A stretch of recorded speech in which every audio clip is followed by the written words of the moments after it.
Nos encontramos hoy con el encuentro 50, el discípulo de Cristo, capítulo 14, versículos 25 al 35. ¿Cuál es la aplicación correcta de este tema? ¿Pretende Jesús decirnos que si uno no puede guardar o llevar su propia cruz, no debería ir en su seguimiento? ¿Quiere alejar a los flojos del discipulado? Lucas cambia los temas relacionados con el banquete para hacer una reseña de algunas enseñanzas de Jesús sobre el discipulado o del seguimiento, lo que llamamos seguimiento de Cristo. Sobre este argumento, Jesús siempre puso las cosas bien en claro, por lo que nadie podrá jamás reclamar algo que por haber sido engañado por promesas halagüeñas que no se le han cumplido. Es importante tener en cuenta dónde y cuándo sitúa Lucas a este pasaje. Tiene lugar mientras Jesús camina. Dice, iban junto con él, caminaban con él. Lucas redacta la vida pública de Jesús como un largo y único camino hacia Jerusalén que termina en la cruz. Pero los seguidores de Cristo, entusiasmados con sus predicciones, con sus milagros, veían esta marcha hacia Jerusalén como una procesión por la victoria. Por tal razón, el maestro aclarará en qué consiste el verdadero acompañamiento al discipulado que llama. Ante todo, ser discípulo de Jesús es posponer todos los afectos legítimos que tenemos respecto al amor que debemos a Jesús. Es necesario, dice, aborrecer padre, madre, hijos, hijas, hermanos, hermanas, incluso la propia vida. Y esta es una decisión extrema. ¿Cómo es aborrecer a lo que más queremos? Lo usa San Pablo en Romanos 9:13 para volcar en su epístola la expresión de Malaquías, donde Dios habla de la predilección de Jacob por encima de Esaú. Amé a Jacob, odié a Esaú. Algunas versiones del texto paulino dicen, evitando el giro oriental para que no sea mal entendido por los lectores de Occidente, amé a Jacob más que a Esaú.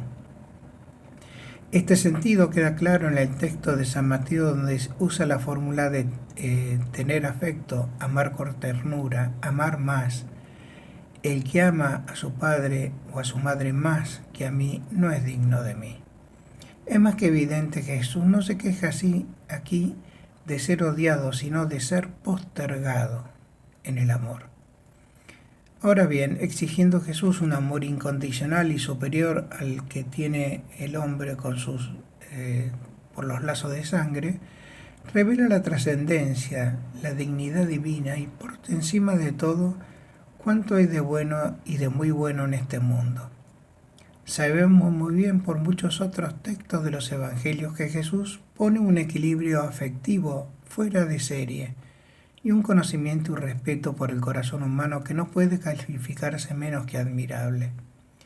Sería incomprensible, pues, entender estas expresiones como propias de un líder fanático que exige total despersonalización de los seguidores.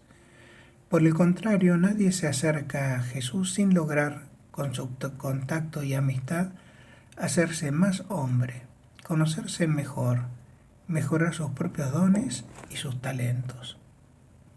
Un detalle de San Lucas que no aparece en Mateo es la mención de la esposa, quien no odia o ama menos a su mujer.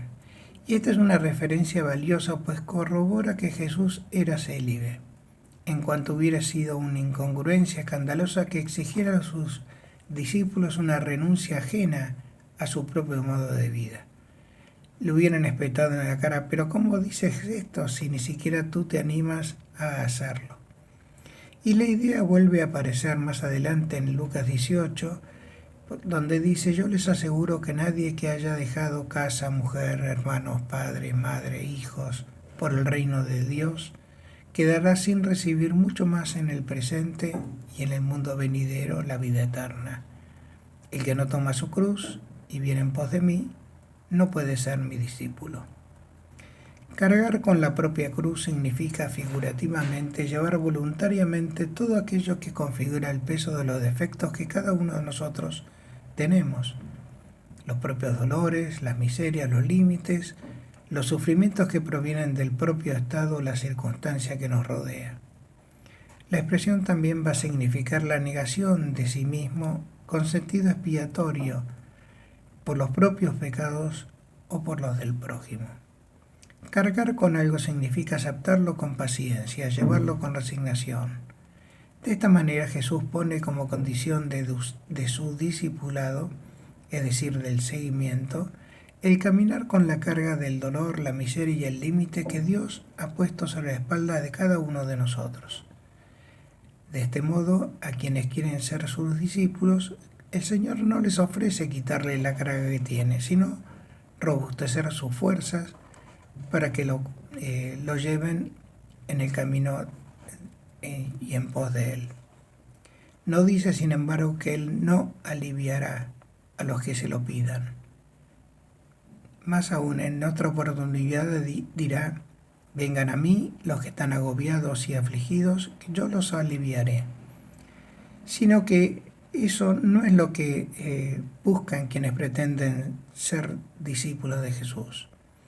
Porque Cristo no puede ir para pertenecer a su porque a Cristo se le puede ir para pertenecer a su escuela o solamente para oírlo o pedirle favores. Para lo primero hay que tener disposición y para lo segundo ninguna. Luego siguen dos parábolas que iluminan esta decisión de la voluntad, la del constructor de la torre y la del rey que sale en campaña. En ambos casos, el hombre prudente hace primero un cálculo de las fuerzas para ver si tiene todo lo que le alcanza para la obra que aspira a emprender. De lo contrario, no comienza una empresa que quedará truncada a mitad de camino. No puede ser su intención el disuadir de su seguimiento, sino advertir que no se puede comenzar el camino sin perfeccionarse de lo necesario en lo necesario para cargar la propia cruz que uno tiene. Significa que no se debe ir tras de Cristo o quien se le va a dar una vuelta a la manzana, sino quien va a soportar por el reino incluso el martirio.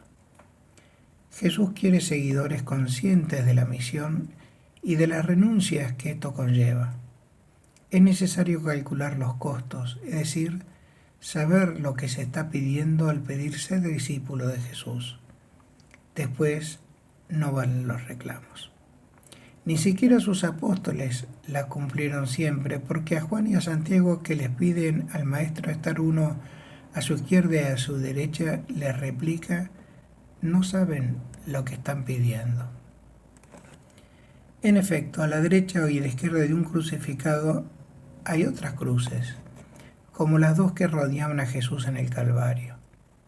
Muchos no quieren ir detrás de Cristo porque no saben a dónde va éste, o no lo han entendido a pesar de las afirmaciones que son claras y sinceras.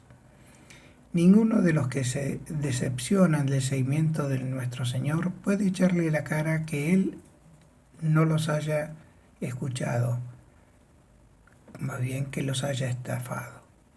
Al contrario, a todos exhorta que saquen cuentas antes de ponerse en camino.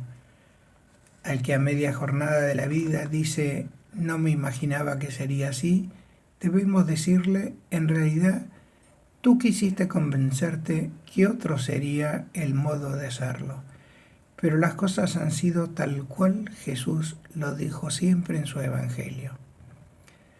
Para quedarse a la mitad del camino no falta mucho. Es un gran mal. Por eso el Señor advierte que sería mejor no emprenderlo. No es simplemente cuestión de decir: si me arrepiento me vuelvo y basta. Una vez que uno ha emprendido este camino del discipulado, detenerse en el camino y volverse atrás equivale a quedar herido, quizá para siempre. Ninguno de los que ha abandonado el acompañamiento de Cristo lo ha hecho con indiferencia, y menos con alegría. Jesús por eso lo compara a la sal que se vuelve insípida. Un hombre bueno que se pone en camino con Cristo, si continúa hasta el final, se vuelve muy bueno, porque el camino se va asemejando al de su maestro. Pero si se detiene y no quiere avanzar, o si se vuelve atrás, puede dejar de ser el bueno que era, o por lo menos perder parte de la frescura y de la alegría que tenía. Hay en todo echarse atrás un dejo de cobardía, de frustración, es decir, de fracaso que se paga muy caro en el ánimo del hombre. Esto explica la cuota de resentimiento que socava el corazón de muchos que se echan atrás, a veces solo con acritud consigo mismo, por haberse metido en un camino del que se fastidiaron demasiado pronto. Otras veces, la acidez se vuelca hacia quienes los alentaron o no los disuadieron. Pero la mayoría de las veces, si es un verdadero volverse atrás, ya no se volverá a encontrar la frescura del comienzo. Al contrario, nos encontraremos con lo que Jesús, con delicadeza, designó como volverse insípido, obtuso, lento, es decir, insensato. Nos vemos en el próximo encuentro.